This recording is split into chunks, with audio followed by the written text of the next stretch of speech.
Ko te reihi, tahirau whitutukau Mārimanga, ko te ro te kaumaono tau me raro iho te pake ke take ono ruarau rima te kaumita.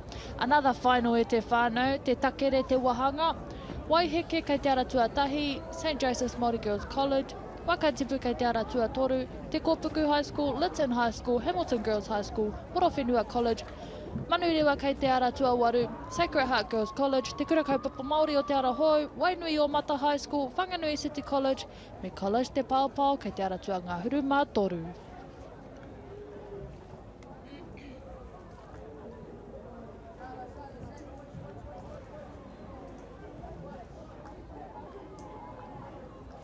College te Paopao, our exhibitionist paddlers, our whanaunga from Tahiti, who are residents at our kaupapa. Tōna rima taui nai nei, ko tai mai rātou, ia tau. Aue, kua tū ngā haki whero me te haki pango I tēnei wā. As I was saying yesterday, 250 metres, not 245. Koera te take kei te tū te haki pango e te whānau hoki whakamuri. Kua tū te haki kākāriki e tū tonu ana te haki pango. We may have some DQs in this race. Heoi anō, under 16 girls, W6, 250 metre te takere final. Look like lane number 8 come off the blocks first. I roto I te ara tua ono. Ko Manurewa J16 girls from Manurewa High School. Establishing a nice little lead in front of the pack though, but lane number 1 seems to be sneaking up on the inside. That's Waiheke Mangopare, Waiheke High School, che. Tata tonu. Taku Mohio, Manurewa, coached by Taylor Morete, who was in here earlier this week. This is our final. Ka waiho te katoa, ki reira.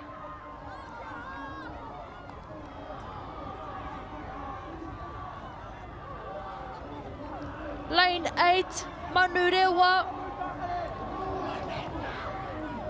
Me te ara tuarima pea. I bet their coach will be ecstatic. All of those weeks of dedication paying off. She's going home today. Not them, but their coach going home with 6 golds for the rest of her collection. Incredible stuff, you young wahine. Anei e te iwi.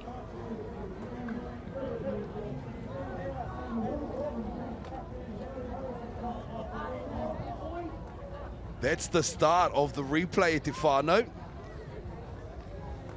As you saw, there was a black and a green flag flying. So someone could potentially be DQ'd. We're just having a little bit of a look at each other going, it might have been 8s that got that DQ. But the official results e te whānau are live results. Koera te wāhi tika e ki te ai. Ai.